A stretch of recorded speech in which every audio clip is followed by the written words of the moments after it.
All right. Hello, folks, and welcome to a Saturday edition.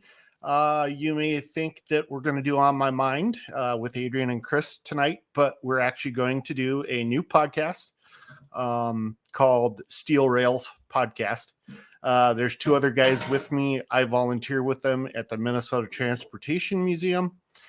We thought we'd just come on and do a little podcast Saturday nights about trains and see what everybody likes on that. So what we're going to do tonight is we're going to be talking about some train incidents, three different train incidents. So each one of us is going to tell what happened, and then we're going to discuss that, maybe talk about things that they could have done to maybe stop it, or things that they could have done to prevent it. So I'm going to go ahead and bring these guys on. Bailey, how you doing? I'm alive. And then let's get Lucas in here. Hey, Lucas, how you doing? I'm doing pretty good. How are you doing? Good. So I was just telling people that we were going to come on, and I don't know if we're going to do this every Saturday thing. It might be an every other Saturday thing. But I was just going to tell them that we watch a guy on YouTube called Heis, and he does a podcast called 3/4 of an Idiot, where it's kind of this same premise. Where they talk about different railroad things, and it's kind of a round robin where everybody discusses one subject. And I thought we could do it tailored towards the MTM. Do some shows. Maybe we can do a show out there at the MTM live one time. I think that'd be fun. So what we're going to do today is we're going to talk about different train incidents, and talk about maybe things they could have done to prevent it, or things that they did wrong. And the three that we're going to talk about are the Lac-Mégantic derailment that happened probably 5-6 years ago. And then we're going to talk about the derailment of the big boy 4005. And then we're going to talk about the Gettysburg steam incident, which happened on June 16th of 95. So Bailey, if you want to lead us off, you go ahead and tell us about Lac-Mégantic and what happened there. Okay, so Lac-Mégantic involves a subsidiary locomotive railroad for, if I remember correctly, it's the CP or CN, if I remember. Locomotive is a C30-7 in the Burlington Northern Paint scheme, and the engineer, when he gets to the outskirts of Lac-Mégantic, the train is way too long to fit on the siding, so he puts it on the main line. Well, C30-7 decides at this point that it is time to yoink a cylinder through the black, and it starts a fire inside of the locomotive.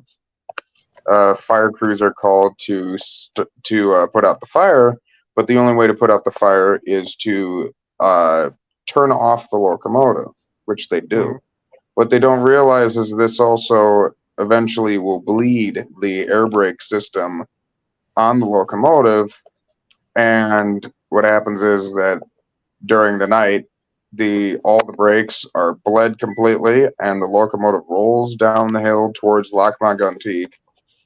And this is it's a crude oil train, and it rolls down Lac-Mégantic, takes a corner too fast, derails, and blows up. The problem is that people would immediately, mine's kind of short because I only know like the bits and pieces of it. The engineer should be at fault, but at the same time, I absolve him of his problems because of the fact that the original company didn't really show any sort of safety or situational awareness for the actual train itself. The engineer had no brakeman, so he was just, He was engineer, brakeman, and he was supposed to also watch his own points, which, that's fun. Right. Uh, Well, and I think what you were saying was that due to budget cuts, they went down to one-man crews, which yes, in the locomotive industry is really frowned upon because that's when yes. accidents happen. I mean, you could do a one-man crew if your locomotive is a frickin' Plymouth switcher. You can't do that with a Super 7 GE. It's impossible. Right. Now, I mean, the only real thing that you can touch on for them doing differently is have a two-man crew. That's really the only thing you can put down on this.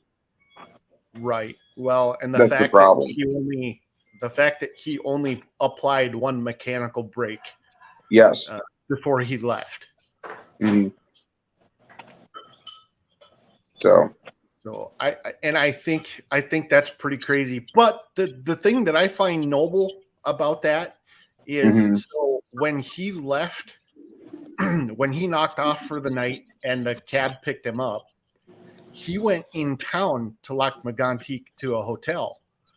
Well, when his train came into town and blew up and derailed, he was out helping rescue people, and he felt really bad about it because he knew it was his train. Yep. And I know that that's changed. A lot of things have changed due to that. I don't exactly know off the top of my head what has changed. But I know that the town of Lac Mégantic unfortunately lost a lot of historical buildings in the downtown due to the derailment. And I can't remember what it was hauling. I think it was crude oil. I don't think it was like Crazy 8 where it was carrying like molten phenol or anything like that. I think it was crude oil. The crude oil still burns. It does have a flashpoint. Right. What are your thoughts on this, Lucas? I honestly have not heard of this, so that is insane. Like with the full series of how a piston blew out basically the roof of the locomotive. Yeah. And then the whole fire, and then pretty much becomes a full-on runaway. That is just wow. Well, and the interesting thing that I saw is that when he pulled the train to a stop for the night, he had noticed during his travels that there were signs that piston was ready to yeet itself, either out the top or down through the deck, and he didn't say anything. I mean, I think he matter of factly on his end of day reports just said, "Oh yeah, it's smoking like it shouldn't," and that's all. He didn't investigate. He didn't call mechanics or anything like that. So, I mean, honestly, if you go with the whole mentality of the railroad, that's not his job. Right. Yeah. Right. I mean, you're just there to drive the train. You're not there to fix it. But as a driver, you should know your vehicle, Engineer. you're driving. Engineer. Right. We're not in England. We're in America here. Well, I'm just saying, no matter what you're driving, car, boat, plane, whatever. So that Lucas, your train autism is showing. Right. Well, and here's a funny thing. So in my other podcast, I did an episode. Pardon me. I did an episode on neurodivergency and neurodiversity, which I'm ADD. I'm on the Asperger's. Really? Yep, I'm on the Asperger's. Really? Because we didn't know this already. Well, I mean, like minds, like the three of us, I know the fact that we all are. And the funny thing is people that are neurodivergent really do have a gravity towards trains. I don't know what it is, but Because they're cool. thing. Well, I mean, they are cool and they're fun, and that's what I like. That's what I like about volunteering at the MTM is, like we've said before, who else can walk up to a SW1 and throw their hand on a rail, or work on it. Not a lot of people get to do that, and I think that's pretty cool. And I think that, for all of us, it gives us a thing to do, because otherwise, I'm sitting at home going nuts. Yeah. Meanwhile, me getting to see the SD9 with the crankshaft open, and instead of being like, super cool touching the crankshaft, my ass went like this. Right? Touch everything. All right. Well, should I go next, or do you want to? Yeah, go ahead and go why next. don't you tell us about the day a big boy died? Right? All right. So this is like 1946 or 47, like after World War II. Yep. So it started out as a maintenance of way crew was just trundling down the tracks on like a speeder or a hand car, and they saw this farmer trying to get basically a small herd of horses that are gonna stand in as sheep. And so they're like, oh, we'll help them cross the tracks.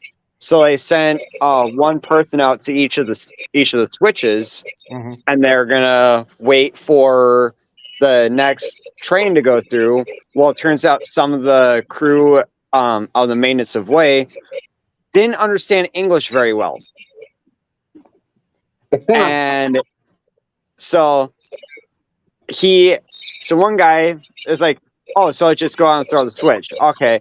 And so he walks out, throws the switch, and then as he's walking back to help the sheep cross the tracks, they see 4005 speed around the curve, and then as soon as the front engine set hits the come on, stay in. As soon as the front engine hits that switch, she ends up right on her side. And then the tender skids along, and then has like 15 cars that are full of like pigs and livestock accordion in and becoming splinters. So for the people watching that don't really know what a big boy is, can you quantify how big these machines are and how heavy they are? All right, so the big boys are 132 feet long, 16 feet high, 11 feet wide. So think of like almost 1.5 length of a normal school bus. And then the drivers are like 68 inches in diameter. So they're taller than me, and I'm 5'3". Yeah, they would be taller than me, and I'm 6'2". So yeah, and the big boys, when they're fully operational, they weighed almost 600 tons, and they moved at 75 miles an hour as their top speed, sometimes even 80. Yeah, but as soon as like big boy hit her side, when she flipped right onto her side, it was so fast that steam shot out of the back head of the locomotive and basically killed the engineer, fireman, and the brakeman. But they managed to get the brakeman out, and he was conscious for a little bit. Then he blacked out. They managed to get him to a hospital, and then later passed away due to the burns. Right. When I was researching this, I heard that the brakeman held on for, I think, 2 more days after after the incident, and then he succumbed to his wounds. I mean, we're talking steam burns. So Yeah. a steam burn isn't like a regular burn; it keeps going. Yeah. And there's different thickness levels. Yeah, and then once It's just boiling you alive. That's re-railed, it. once they managed to re-rail 4005, her cab was literally destroyed. Her front pilot was definitely missing a few pieces. They had to take off some of the rods because of how bent they were. And then once they hooked her up to a freight train, I believe like she was at the very back, they took her to Cheyenne Yard. And one worker is quoted as saying, as Big Boy trundled on by, being pulled, I never thought I'd see the day where a big boy would die. Which is hilarious because she still is around. Yes, 4005 was Yeah. repaired, put back into service, and is still around. She is in a museum right now. Which museum? Now, Uh, Colorado, I believe. Is it in Wisconsin? no. Wisconsin has 4017. I think, like, Missouri, I think. Mm. I can quickly look that up quick. See, Lucas, did you remember them saying anything what happened to the sheep? My co-host Adrian is wondering. I'm guessing as soon as Big Boy left the track, I believe the sheep scattered. Screw this, I'm out. Yeah.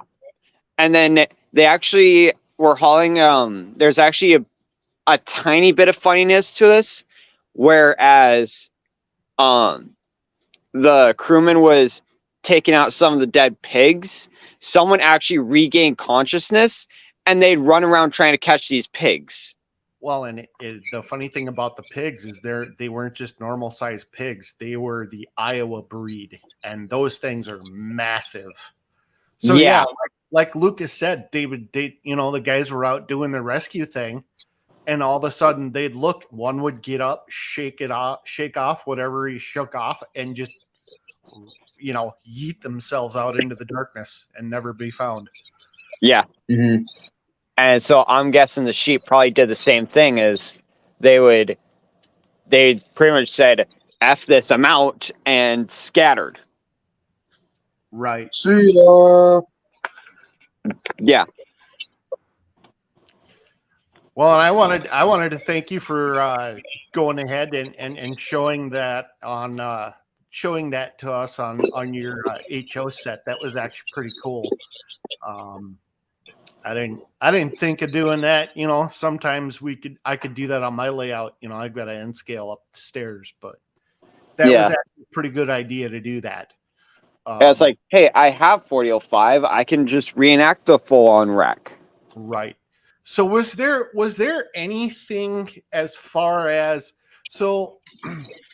if anybody knows anything about like NTSB reports, like for aviation, whenever there's a wreck, there's a what they call an airworthiness directive. So basically they inspect everything, they go through what happened, they find out what went wrong, and then the airworthiness directive is, okay, what are things that we could have done better, or what things can we implement to keep this from happening? Do you know if they did anything like that for 4005? Probably not, considering this is the 40s, so everything on the steam engine was perfect at this time. So the only thing they could probably have done is just don't throw switches for farmers. Right. Yeah. Or make sure you have a list of the actual schedules and not just say, I think all trains have already gone by. And the thing is that the farmer had literally no business even being there in the first place. Right. You're literally at that point, you are trespassing on railroad property. Right. Yeah. So to take a little I wanted to take a little break here, and for those of you that are just joining in, we've got some people that are signing in. For those of you signing in, we are Steel Rail Podcast.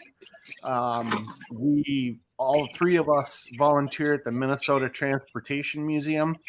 We're open Saturdays and Wednesdays from 10 to 4. And basically, we're here out of our love for transportation of trains. I mean, Steam or electric or diesel. You may see our names I here. have problems. See, guys, I Yep. have issues. Oh, geez. Yeah. So, Empire I got. Builder, I remember, I have money spending problems. All right. This gentleman, Actually, you know what? And he went to I mean- Hobby and he got I mean, himself. what I should do is since we're doing a podcast about stupid crap that happened. I mean, I have a hat that perfectly shows a railroad that should not exist, and it was literally the Three Stooges. That's what the railroad was. Right. This is the Three Stooges. There's Mole, Larry, and Curly Early. times 500, basically. Right. So the gentleman with the Empire Builder, his name is Bailey. He's a mechanic. The three of us are mechanics, as far as at the museum. They basically train the volunteers to do what needs to be done. Gentleman on the right corner there, Milwaukee Road, that's Lucas. He and I are in the G Scale Club together, and he's also part of the HO Club at the museum. Yeah, we The meet. Milwaukee Road. Yeah, the HO Club meets we try to meet every Saturday. Lately it's been a little spotty because of plans and everything else, but we try to meet every Saturday from about 10 a.m. till about noon. Maybe a little late, and then I'll be going in and helping out with the maintenance and whatever else needs to be done, and then I'm also there like pretty much all day from like 10 a.m. till 9 at night with Bailey. And Well, and Lucas, you and I are just relatively new to the museum. Bailey, how long have you been volunteering? I've been there since November 26th of last year. Okay. but I've actually been around a bit longer because of my HO club, but I haven't really been volunteering until Bailey got me to volunteer. Sure. Because you were saying your HO club, so basically where Lucas's HO club meets is in a boxcar out in the parking lot. No, it's a maroon baggage car Baggage that, car. Sorry. that used to be an art car. It may as well be a boxcar, honestly. Right. Yeah. All There's right. no dang So seats in the freaking thing. So we talked about Lac Megantic, and we talked about 4005, and the story that No. I'm coming down with Is actually why the Gettysburg. This is why you can't even have trains in Gettysburg even after the Civil War. right. Shoot. Let me bring it up here. William X'd out. Sherman is a little upset about this. Yeah, when I was researching this today, I think I came across his news snippet that he did. All right, so basically what I'm talking about is the Gettysburg steam explosion, and that happened June 16th, 1995. And basically what that was I don't know what class it was, but it was a steam locomotive, 1278. 462 Pacific. Yeah, well, that's why it was a Pacific. That's the first problem. Right. So 1287 with a train of 6 passenger cars. made a 16-mile trips from Gettysburg to Biggerville, Pennsylvania. They were doing excursion tours. So kind of like what our museum does, but they had 3 of them. They successfully did 2 tours during that day, and the accident happened during the 3rd tour, which was a dinner excursion. And actually, what I'm doing is I'm actually reading excerpts from the NTSB report. I don't know what's going on here. There. So they did 2 trips. And then it was time at 6 o'clock. It was time for the dinner run. So they started their 3rd and last trip of the day. It left Gettysburg with 310 passengers for a round trip to Mount Holly Springs, Pennsylvania. When the passengers were to have a catered 2-hour dinner on a local from local restaurants before being returned to Gettysburg. After the train left Gettysburg, the co-owner and operator of Gettysburg Passenger Services, Inc., basically got in her car and followed the excursion train. And the purpose of her close by automobile would be in case they had an emergency or they had some sort of communication, which that to me doesn't seem right. Mm-mm. I mean, with our excursion operations, we don't have any chase vehicles, and that's not normal. No. It's not unwelcome. You can chase the train. It's Right. just that you're not going to chase next to it because there's no real good roads for that. Right. So the lady that's driving is co-owner of this the tourist railroad. Her husband is the engineer aboard 1278, and he had a cell phone himself. He had a radio and a cell phone. The conductors and passenger service personnel on the train had 2-way radios. When the train left Gettysburg Railroad freight train, it was routine procedure for the Gettysburg Railroad freight train locomotive to act as a helper. So basically, at some point, a lot of excursion railroads do that because they don't want to wear out their steam equipment because they don't make them anymore. Well, I mean, the other thing that people, I'm sorry, I'm gonna interrupt you, but I'm gonna help people understand this. All right.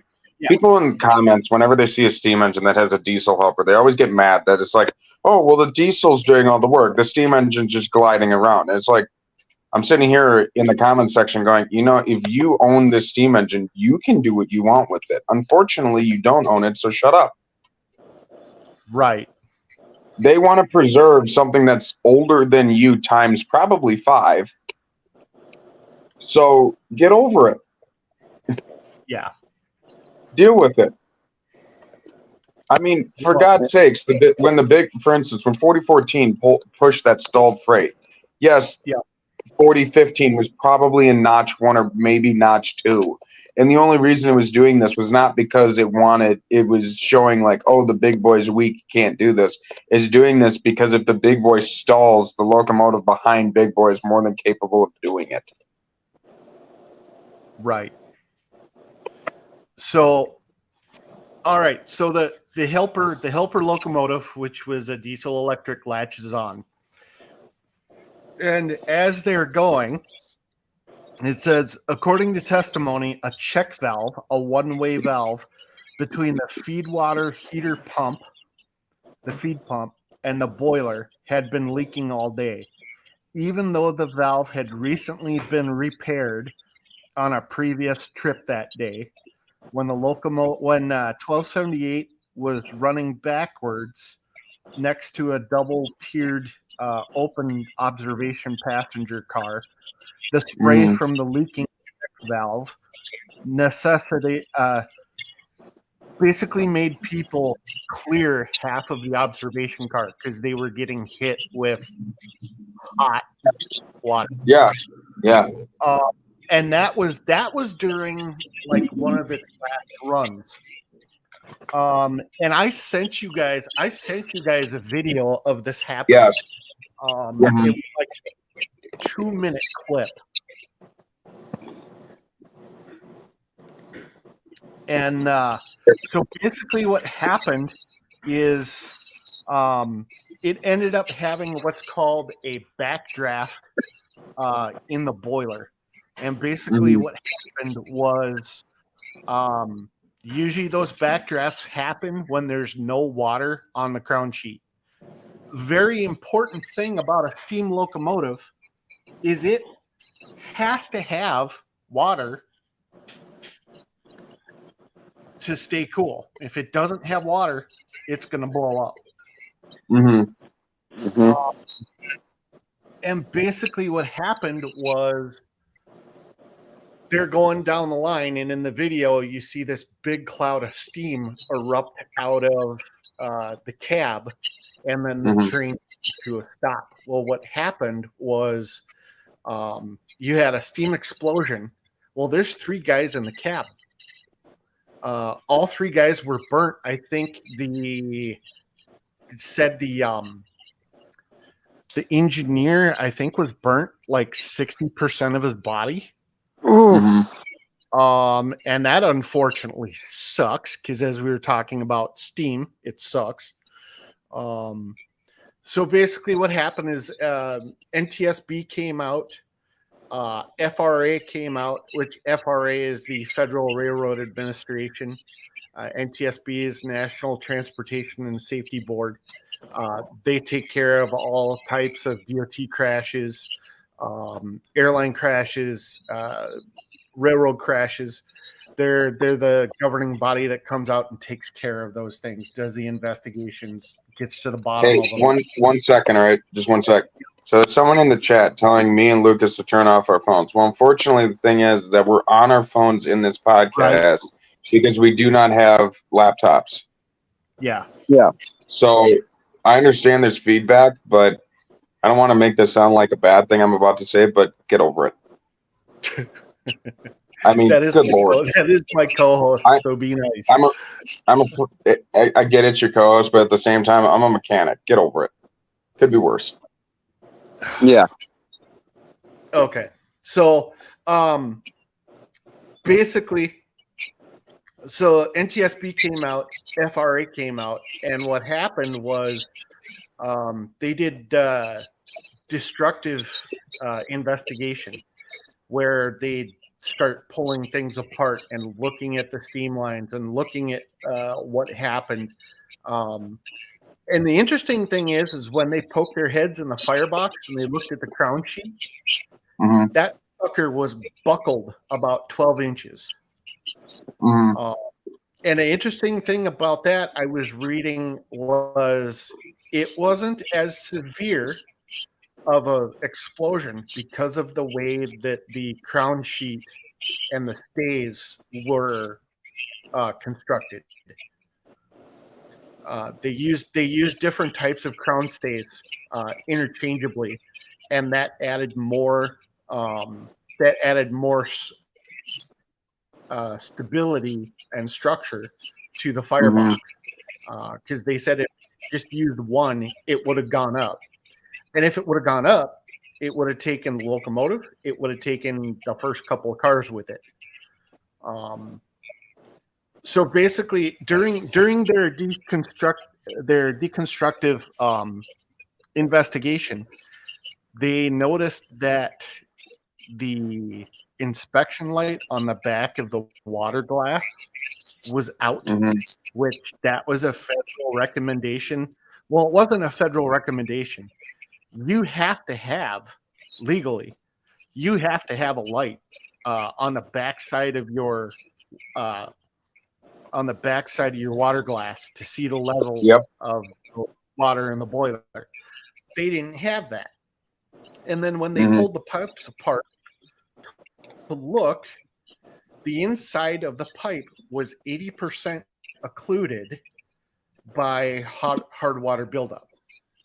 Mhm. Now, this might be frustrating to the three of us because we're all three of us we're kind of steam guys. Mhm. That Mhm. angers me because every day when you run your locomotive, you're supposed to do a water glass blowdown. Yeah. And basically what water glass blowdown does is it prevents occlusion of those pipes, and it prevents Mhm. a explosion like that. So what are your guys' thoughts? Because another thing that I found out was the only person that knew how to do a water glass blowdown was the owner of the company. Mhm. Yep. And he didn't tell any of the engineers. He didn't show any of the firemen how to do it. Mhm. So since you guys are steam guys too, I kind of want to hear you guys weigh in on that and see what you think. Well, I mean, it's basically, for instance, like this. If you had a car, all right, it's the equivalent of you have your cars, but instead of running the amount of oil you need, you're running maybe 2 quarts of maybe 6 quarts of oil. So you have 2 quarts, and yeah, maybe it'll work, but there's not going to be any oil inside the pan where it needs to be. So you're just going to have this. It's like literally doing this. It's like taking a shower, but the way you take a shower is you stick a water bottle above your head and let it drip down your body. That's your shower. That's the same way that's going on with a steam locomotive. A steam Right. locomotive has to have water surrounding its boiler, but the crown sheet surrounds the water jacket. So it's basically what you have is that the best way to describe a steam locomotive is actually describe a nuclear reactor. That's literally the best way to do it. And Right. if you have no water that's cooling the reactor, it'll eventually melt down. Well, that's what a steam locomotive will do. However, there's 2 ways that this will happen. You'll either have the crown sheet that'll just the water will just evaporate from the immense heat and it will just melt itself. Or you can have the far worse thing where the crown sheet cracks and then all the water surrounding the boiler flashes into steam and then the Right. locomotive explodes. And the best way to describe what this looks like is if you go look up, I forget the number of it, but if you just go look up Allegheny class steam locomotive explosion, there's nothing left. The boiler is gone. It's just the frame. Yeah. And the fireman and engineer were killed so fast that when they died, they were alive. So basically, it would be the equivalent of you sitting in your car and your car just exploded in front of you. But instead of you seeing a flash, it's you rising out of your seat and going, wait, what the hell's going on now? What is this? That's how quick they died.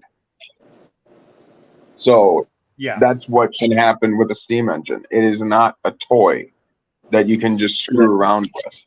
It requires massive amounts Right. of And maintenance and massive diligence and situational awareness. You cannot screw around with these things. We have what? We have 3 of them. We have 3 of them at the roundhouse, and Yep. none of them are working right now. No. Well, one of them did in 1999 was the last time she ever ran. And the only reason she does not run right now is because from age, her crown sheets cracked, not from constant use. Her crown sheets did crack from age and they need to be replaced. But they cracked after they did a full glass of water equals dead fire. So after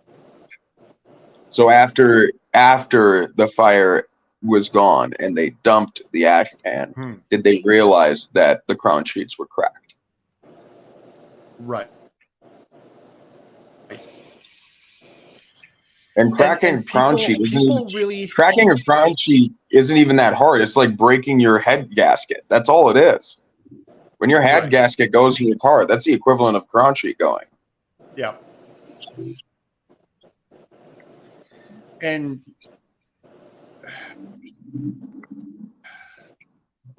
I guess for me, the way to describe it is refurbishing a diesel locomotive is a lot easier than a steam locomotive because there's One quite second. In your Yeah. thing, in your chat, your co-host is asking what a crown sheet is. So inside Yeah. of a steam locomotive firebox, you have. Trying to get my camera here. You have the firebox, and you have these little bricks that the fire and the coals sit on. So basically, here's the best way to describe it. All right. Imagine you have let's say you have a Weber grill, and you have charcoal inside the grill. Okay. So the grating where your food is, that's the bricks. So now imagine the charcoal is on the grating. Well, the inside of the charcoal grill is your crown sheet. The crown sheet separates the boiler and water from the firebox itself. So water is constantly circulating around here to create a median to stop it from just melting itself down. The fire will eventually, if there's no water around the crown sheet, the fire will eventually melt through, and that's the end of it. So it's fire. See, the thing that what a lot of people don't understand is that in a steam locomotive, inside the firebox is literally the temperature of a blast furnace. It's about 2,000 degrees in there. Our tiniest steam locomotive, 328, her temperature inside of her firebox is about 2,100 degrees. So it is not cold in there. It is incredibly hot. No. And some steam locomotives now don't even use coal. They use oil, which makes it even hotter. Literally looking into, for instance, if they opened up the firebox doors for Big Boy 4014, if you looked inside, you'd be looking at the surface of the sun. Right. Yeah, because I believe that with that, probably be about almost 3,000 degrees. Yes. I'm so happy that I'm in a Well, we're talking. chat. I'm so happy I'm in a chat where I can actually nerd out and be descriptive, and people understand what I'm saying. It is pretty nice. I'm not going to lie. Yeah. That's why I wanted to do this, because this is a great platform to do it. Mm. A way I was going to quantify the temperatures in a firebox is basically the temperature that you have in a firebox is the same type of temperatures that you have in a blacksmith forge. Yes. Yes. But like 5 times the heat. Yeah. Right. Like if you really, really wanted to, well, I would. You could cook eggs on the back head of the frickin' firebox inside the locomotive if you wanted to. It is that hot. Yeah. Or think of like when Okay. Heist cooks burgers. All right, let's right. So let's talk about that for a while. So I mentioned Heist in the beginning of this. He's a gentleman that the three of us watch on YouTube. Yes. He's what, Colorado? Yeah. Golden, Colorado is around where the museum is. Yeah. Colorado Railroad Museum. So he's the one that has the podcast 3/4 of One Idiot. That when they go to start one of their steam locomotives, they have a lot of downtime. And he just came up with, what if I tried to cook food? Because if you look back in history, in England, it was common for them to wipe off their coal scoop and cook bacon, or just something small. It would have been have a snack. It would have been it wouldn't have been bacon. I think it would have been called a kipper, if I remember correctly.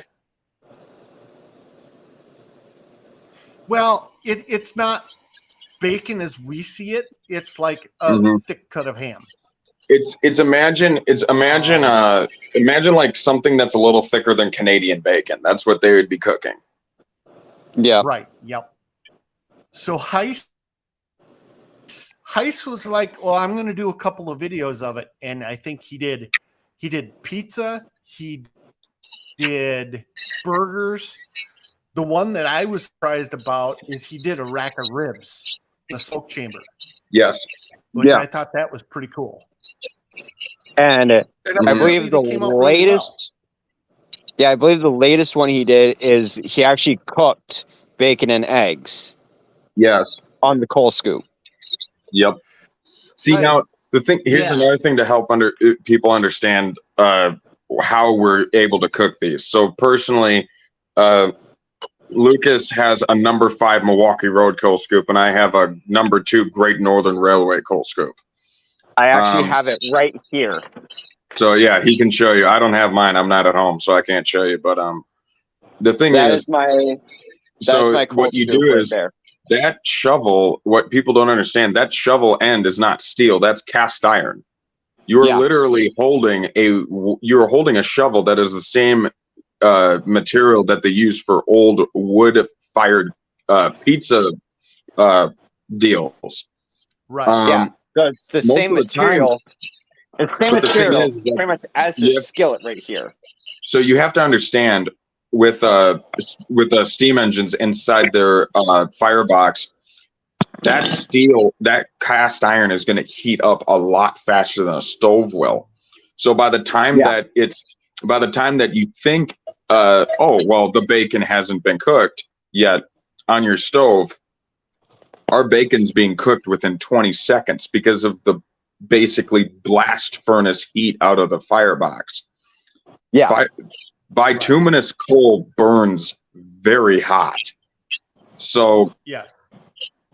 it would be the equivalent of you could, if you really, really wanted to, you could take a giant slab of ham and you could probably cook it through in 2 minutes with the amount of heat that is coming out of the firebox. Yeah. Well, I mean, when he was doing the pizzas, he had pre-made dough, so he'd sanitize the stove. He'd laid out the dough, and then when he'd temp gun the firebox, and he's like, well, it'll be done in like 3 minutes. But yeah, Yeah, I And think the shortest time he he- actually had it was like 20 seconds. Yeah. if you actually watch his bacon and eggs video, you'll notice that there is actually a bacon grease fire inside of his coal scoop. Yes. Right. So, and just keep this in mind that the bacon grease fat is boiling hotter than it actually would on your stove. So literally the bacon is literally baking itself in its own fat grease. Yes. Right. That is how hot it gets in a firebox, where you could literally stick the shovel in for 2 minutes and then pull it out and stick bacon on, stick it in there. And when you take that bacon right off, you could set the bacon in the other bacon's boiling grease, and it'll literally cook it from just thermal heat. Well, Yeah. I thought it was funny when he was doing the burgers. He made The smash giant burgers. and it was funny because he put them on a scoop, and he'd like accidentally move the scoop, and you'd hear the firebox go woof. It's the grease Yeah. coming off of the scoop. So he actually, at the very end, he throws a hamburger into the firebox for number 20. 20 is an awesome little narrow gauge steam Yeah. locomotive. Yeah. And you can literally watch as it happens. You can watch as the fire literally just goes whoosh from the bacon, from the grease hitting the fire. Yeah. So you just mentioned narrow gauge. Do you gentlemen want to talk about the difference between a standard gauge and a narrow gauge here in the U.S.? Lucas is Yeah. going to do it better. Yeah. So narrow gauge is about 3 foot, where standard gauge is 4 foot 8 inches for us, for here in the U.S. Whereas, so like 20 346 and 491 Grandma.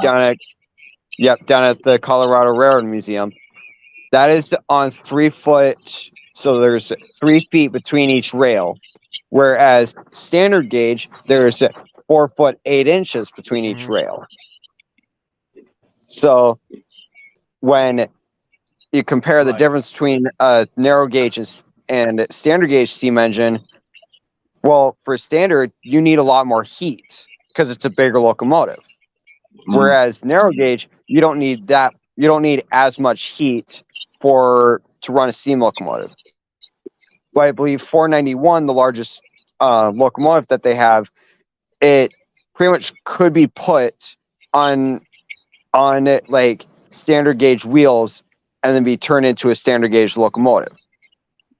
If I remember right, with the K37s, I believe. Yeah, I know 491's a K37, but I could be wrong on that, so don't quote me on that. So I just remember, I think Heist talked One of about my it. one of my absolute favorite things to understand steam locomotives is from the narrator from a movie done in the 1960s by the Union Pacific Railroad known as Last of the Giants. Yes. And he describes it as such. 300 pounds pressure was distributed to the boilers that created a fascinating counterpoint in motion, which is literally the 2 sets of drivers moving in basically tandem to each other. You have 300 pounds pressure of steam inside this boiler. Yeah.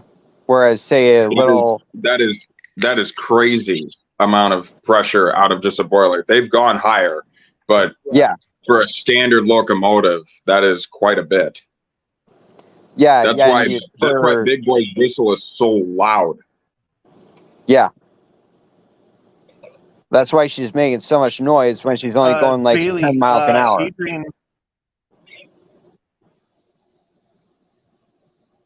What's up? Adrian wanted to know if you can still find that movie.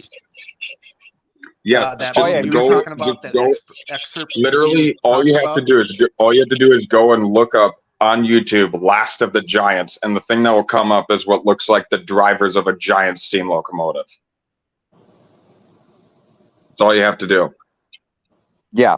The best way that you can, the best way that you know that you're hearing it right is in the beginning. You hear a Big Boy's Hancock 3 chime. That's the best way that you can tell you hit the right video. Big Boy whistles are very basically here's the best way to describe it. If you hear in the beginning what sounds like a ship horn, then you are on the right video. Right. Yeah. Yep. Big Boy's whistle literally sounds. Her whistle sounds like something that belongs on a 1940s cruise liner. That's literally what her whistle sounds like. Right. Hey Bailey, do you want to tell the people at home? Do you want to tell them something that'll piss them off for the Big Boy and Yellowstones that DM&IR had? What was that? The fact that they're Malay? No, I was gonna go with that the Yellowstones are more powerful than Big Boy. So here's the thing. The Malay is just a running joke that I do to make people unhappy. But it is actually true. The Minnesota DM&IR Yellowstones, or Duluth, Mesabi, and Iron Range Yellowstones, they had smaller drivers than the Big Boy. They weighed less. They were more powerful. Yeah. So every video that you see that says, this is the most powerful steam locomotive, it is not. And actually, even the DM&IR Yellowstones are eclipsed by the Virginian triplexes. And those are eclipsed by the Virginian 210-2s. Yes, so there were steam locomotives before Big Boy that were even more powerful than Big Boy herself. Yeah. Notice how the fact that you got. You got three railroaders in here, and you know that they're railroaders when they address steam locomotives as she.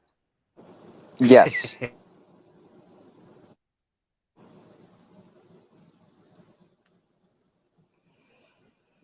So what were you saying, Conrail? Right. So we've got about five. What the MTM is about, and basically what they can do if they want to either come see it or help out. So You literally all you need to do is have an interest in the railroad. And I mean, you don't have to have an interest in the railroad, but it definitely helps having an interest in the railroad. If yes. really all you need is an interest in history. Mm-hmm. Yeah. And it's a great And if you- museum. Yeah. If you come volunteer, we have blacksmithing, we have woodworking, we have welding, we have we're even getting into technical we're even getting into like web page making for our own museum, and we're trying to promote stuff in that. And like, if pretty much you name it, pretty much we have it. We have model railroading, real life railroading, maintenance. Like we're even working on 2156 Northern Pacific 462. Very slow going, but we're making progress on her. So Right. And if people Minnesota Transportation Museum, it'll come up. We have Yep. two locations. One location that we work out of is Jackson Street Roundhouse in St. Paul. And then the other location is our excursion location, which is up in Osceola, Wisconsin. Yep. And right now we have James J. Hill's son's personal car, the A11, there right now. So actually, here's this. Since Chris, you didn't hear this in the meeting. Oh no, you did. Yes. Good news for us. Our Great Northern Locomotive 325 should be returning within the week. Yes. Yes. I am excited for that. She is an incredibly rare locomotive. She is one of 20 SDP 40 locomotives. And she is now. See. And the other thing that makes her interesting, she is the sister of the Hustle Muscle. She and the Hustle Muscle were built right next to each other. Right. It is always fun having the two sisters. Yes. Hustle. Go ahead. Go ahead. We're gonna have a fight to see who starts. Right. Oh, so I was saying when before I started volunteering, I was looking at the website, and I was looking at the Hustle Muscle, and I'm like, one of my favorites. I get to see her, and the first day I get there, I'm like, okay, where is she? And they're like, she's up in Duluth. Damn. Yeah, because the old group of the museum decided to blow out her engine. Right. Yeah. Yeah, but you know what? There's so many SD45s in the world. There's only 20 SDP40s. Yes. And we're getting, and how many are left? To mine, the Great Northern, I think 325 might be the only one. Right. Yeah. So MTM's pretty much the only Great Northern has the only Great Northern SDP 40. Your co-host is asking why blow out the engine. Well, it's actually, the sad thing is the SD45 had a troubled beginning. The SD45s were notorious for snapping their crankshafts in half because the engine wasn't designed to take that much power. The SD45-2s remedied this problem with a billet crankshaft that was a hell of a lot stronger, and that is what's actually currently in Great Northern 400, the Hustle Muscle. She has an SD45-2 prime mover, which eliminates for notorious crankshaft failure problems. Yeah. So, well, we just have about 10 seconds left. I wanted to thank you guys for coming on tonight. I know it was kind of an ad hoc thing to do. Yep. Yeah, we may either do it again next weekend or the weekend after. I will Yep. just let the followers know on Facebook what we're going to do. It was great talking to you guys, and we'll see you on Wednesday for that. All right. Yep. Bye. All right. Have a good Bye. weekend, gentlemen.